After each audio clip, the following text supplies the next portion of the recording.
He's not an individual in one village calling himself Jesus. That person should be taken to the hospital so that they check his mental state. The treasure is always where? In earthy vessel. There are limitations of the flesh that will come into play.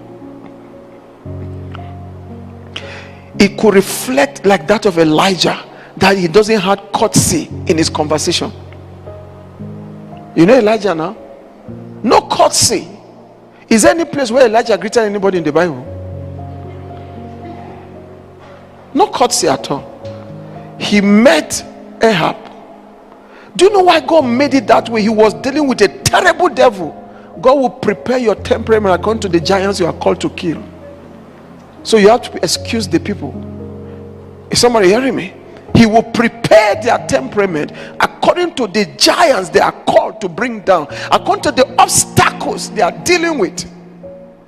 They are God's vessels. He prepares them the way he wants. So you don't question the preparation. You don't question the outlook. You don't question how it looks like.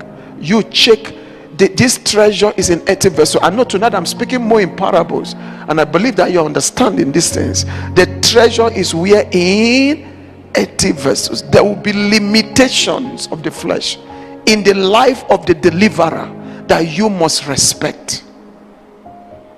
There will be limitations of the flesh in the life of the deliverer that you must respect. Limitations. I'm not saying a life of sin. I say limitations. Do you understand me?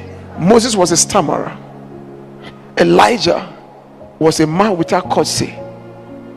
Jeremiah was a crying prophet. So maybe your deliverer is always crying. Don't worry. Just clean the tears. Are you understanding me? Those are limitations of the flesh. Jesus first came as a carpenter. So every morning he's holding a hammer and nail. Mary will be looking at him. I thought you were a deliverer. And you are holding hammer. Maybe that is why they also nailed him to the cross.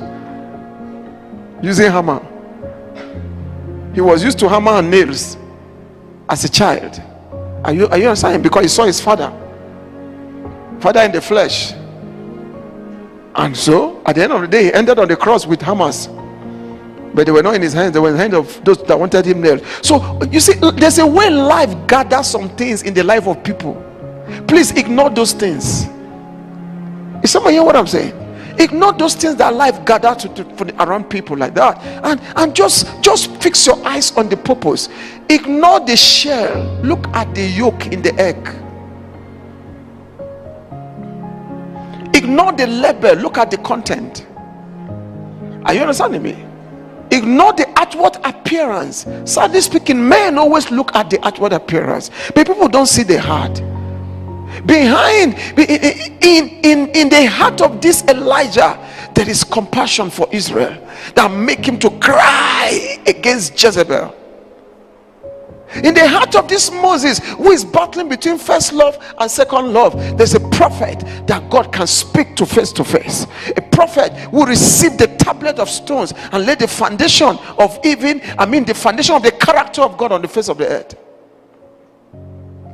There was no record where Moses remarried to that woman. She just took his attention. Are you understanding me? Why? Because he thought that one have left. But thank God the father someone must have called the father with phone. He carried the woman and brought him. Go and take over your territory. And the funny thing that is very, I don't know that maybe in the days to come. No, I'm not going to teach that one here, how to marry men in the glory. No, I will not teach that one now, because there's nobody marrying men. Okay, maybe there is, but let's wait in the future. You get my point? Because can you imagine Moses, a man whose face was glittering? What would happen to the wife all those days? When she entered the house, she will cover her face. Sorry, Moses will cover his face like Ojuju. So your husband now have become Ojuju. You don't even know, just because of the glory. You wake up one day, where is he? Look at him there.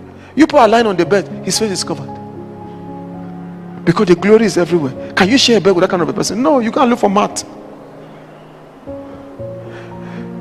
Every marriage that is purpose driven has some cross in it.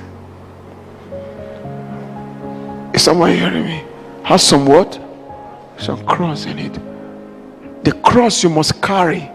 It is that cross that you crucify your flesh on. It is that cross you do what? Crucify your flesh.